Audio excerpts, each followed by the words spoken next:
Welcome to today's Explainer. We're going to be stepping back to the summer of 1988 to dive into a truly chilling first-hand account of a haunting. It's known as the Khapar Wali. Imagine dropping right into an isolated village in India, a place that's practically suffocating in dust, and this unnatural, heavy silence. Our source here is a fascinating first-person narrative from a young guy, he was just 17 at the time, who got sent from the bustling city out to this extremely remote village.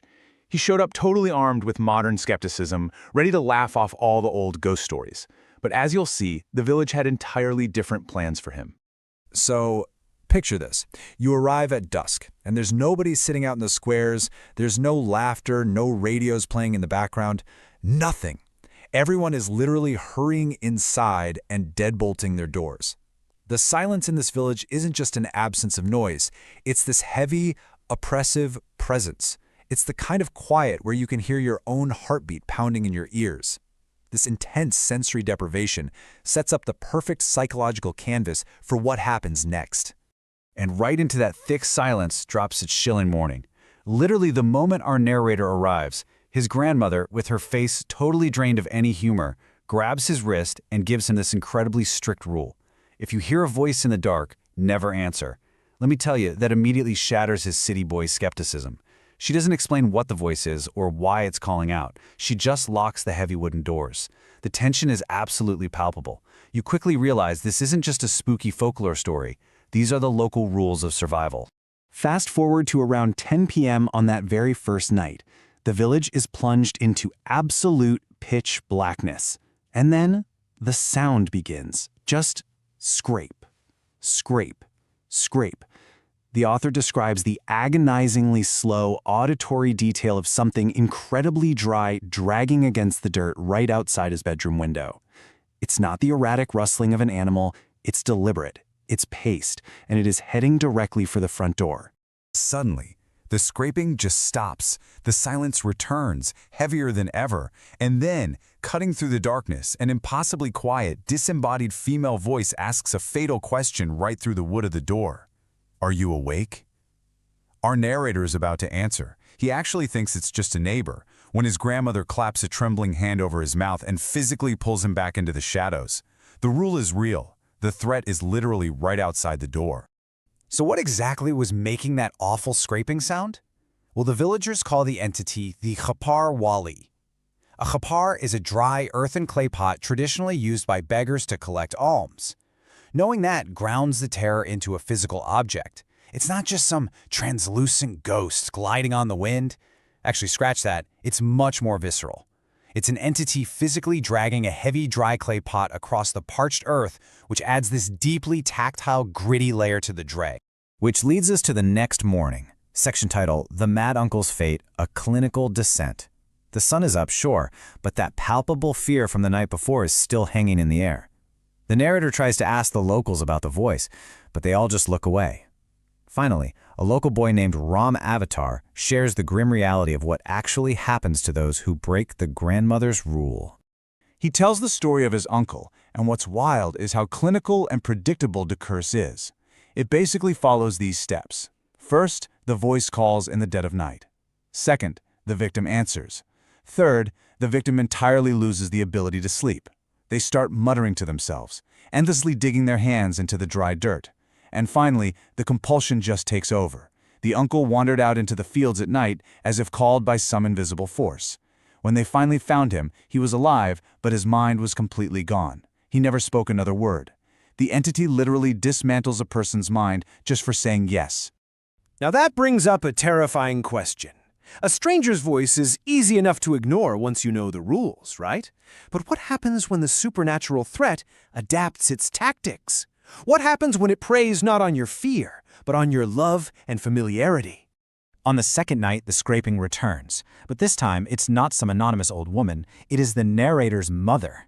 The entity perfectly mimics her voice. The author describes the absolute terror of realizing the voice captured even the sheer exhaustion in her breath, the exact cadence of how she spoke after a long trip. It was so convincing that his brain just overrode all logic. He knew his mother was hundreds of miles away in the city, but in that moment he felt an overwhelming, almost magnetic urge to unlatch the door. He doesn't open it. His grandmother stops him just in time. But the next morning brings a deeply chilling discovery.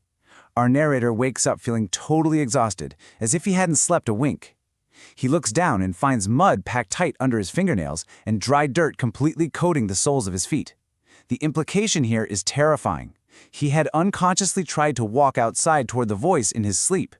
The entity's pull is so strong it completely bypasses conscious will. Moving on to the origin of all this. Section title, The 40-Year-Old Sin. Because as the grandmother finally breaks down and reveals, this isn't some random demon sent from hell, it's a tragedy born right in their very own backyards.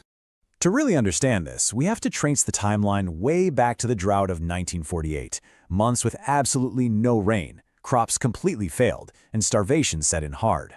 During this time, there was an outcast woman, sick and totally alone, who would wander at night with our copper, begging for just a handful of grain or a sip of water. She would knock and ask, "Are you awake?"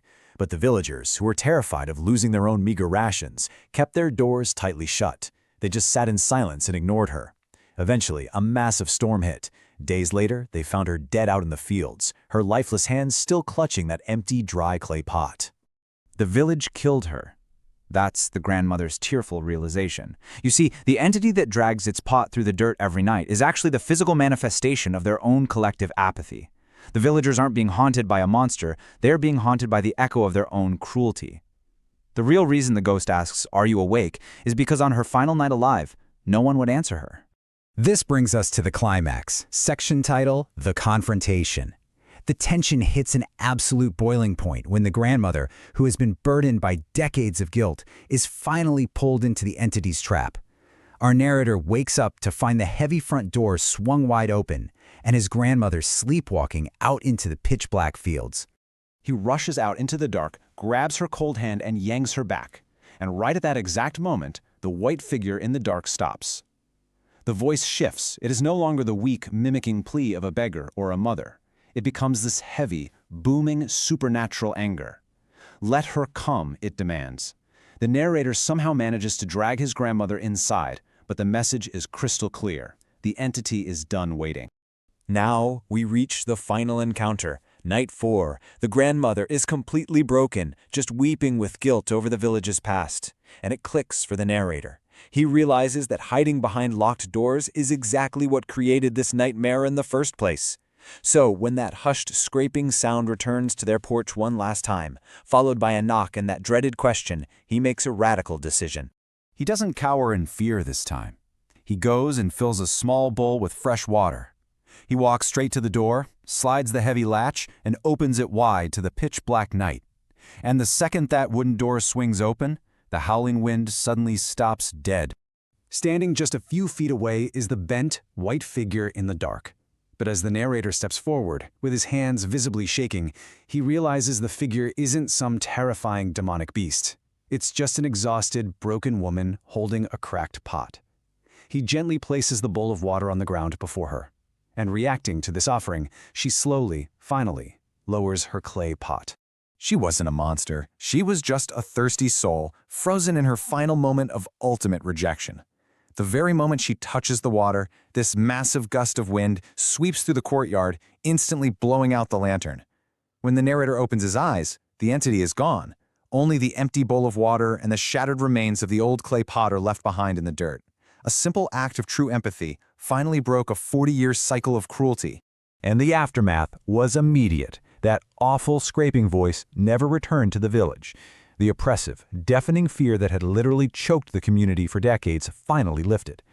But the grandmother, she never forgot the lesson. For the rest of her life, she performed a quiet ritual of penance and respect. She left a small bowl of fresh water out on the porch every single night. Which leaves us with this final, truly provocative thought to take away from today's explainer. When we look at the folklore that terrifies us, all those ghosts we hide from in the dark, it really makes you wonder, are some monsters born not from the darkness itself, but simply from our own closed doors? It definitely changes how you think about the true origins of the things that haunt us. Thank you so much for joining me as we explored the mystery of the Hopper Wally. Keep your minds open, and hey, maybe keep a little water on the porch tonight.